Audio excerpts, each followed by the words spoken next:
Hello, my name is Jennifer Burke, and I'm a graduate student here at USI in the Master of Arts in Criminal Justice program. And I'm here to present a research proposal entitled Thinking for a Change in Community Corrections, a Program Evaluation.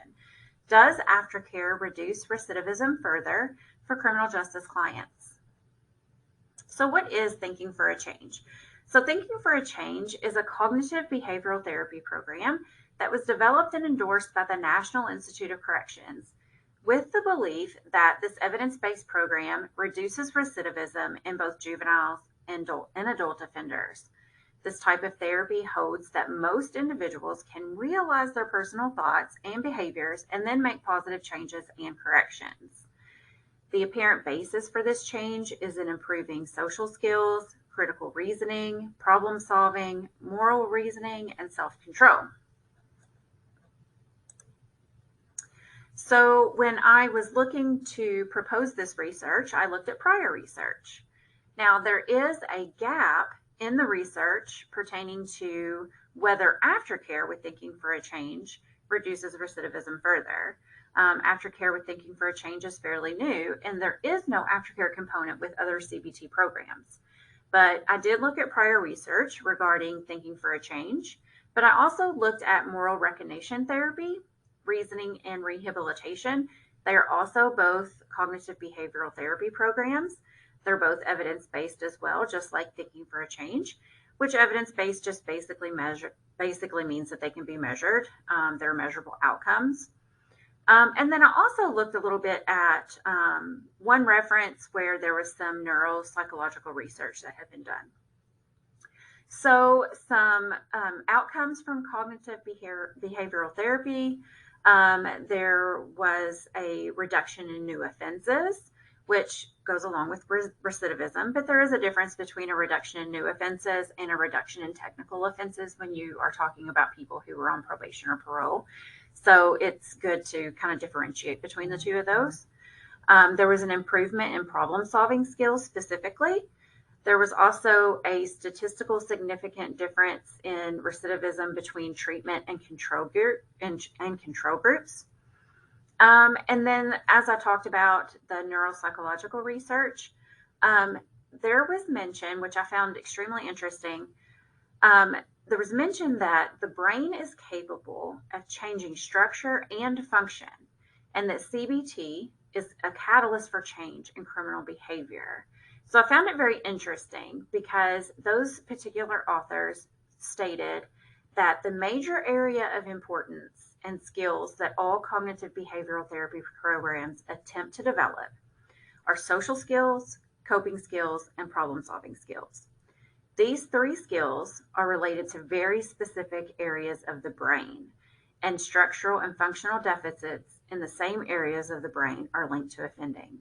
So when you look at that, that's when the researchers argued that with the brain being capable of changing structure and function, that CBT can be a catalyst for change in criminal behavior. And I found that to be very interesting.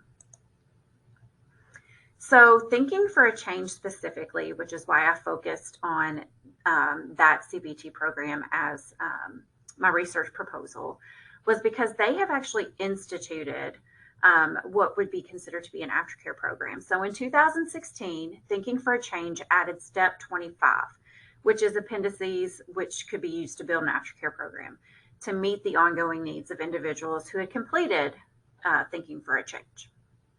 So aftercare has been utilized for decades in addiction treatment and with mental health patients, and there's been great success with aftercare. We don't even hardly think about it anymore. There is a lot of research that has been completed with substance abuse treatment and with mental health patients. And it's all about that ongoing support and that ongoing collaboration between treatment providers. And it's almost common sense nowadays to understand that individuals who suffer from addiction and from mental health issues need individuals who collaborate and provide that extra support.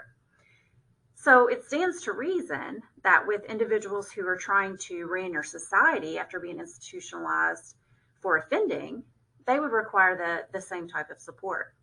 And when you're looking at a cognitive behavioral therapy program, you would think that having an aftercare component would only assist in changing that criminal behavior and that those changing attitudes and those thought process.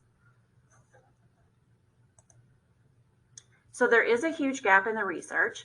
There has actually been zero research done on how aftercare can affect a cognitive behavioral therapy program.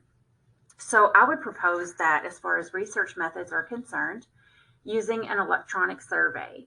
And I did research and I found 5 separate community centers in Western Kentucky that contract with the Kentucky Department of Corrections. And I would propose going to those centers and surveying individuals who have completed Thinking for a Change after 2016 when the aftercare component was established. Based on group size and how many classes are provided at those centers, the potential sample size would be 192 to 288 participants. Now, you would seek out demographic variables throughout the survey, especially race, gender, age, marital status, and military service. That would help with computation of confidence intervals and comparison of population parameters for representation and generality. You would also look for history of offenses, and that would include criminal background and supervision status. Supervision status refers to whether they're on probation or parole. And then the survey would also include a Likert scale, which would address criminogenic and non-criminogenic needs. So criminogenic and non-criminogenic needs are specifically addressed in the Thinking for a Change program, and I can give you some examples of what that might look like, especially with the Likert scale. So some questions might be, please rate the question using the following scale, and then you would have extremely disagree, disagree, neutral, agree, extremely agree.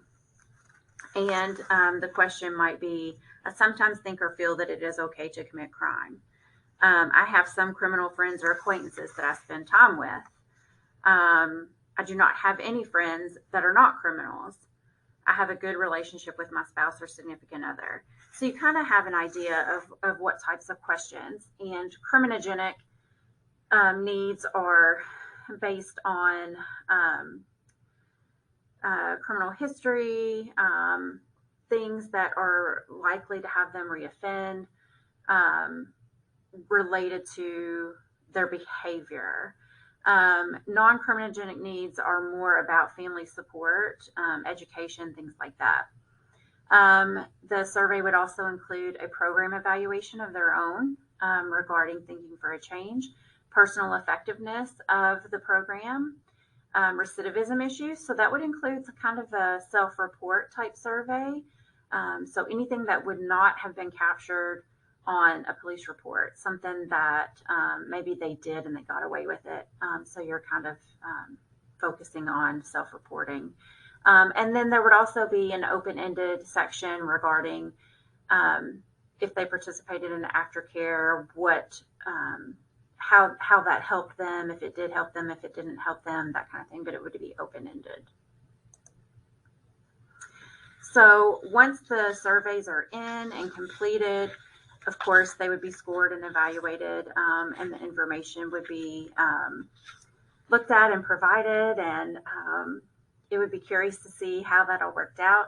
I would think that any type of aftercare would be obviously beneficial to an individual, but I would be curious to see if it would reduce recidivism further. I would think that it would, but it would be interesting to see, considering that there is no research on the topic. If anybody has any questions, feel free to contact me. You can find my information on the USI website, as I also work here. And I want to thank everyone for participating in the colloquium, whether you presented or whether or not you have watched. So thank you very much.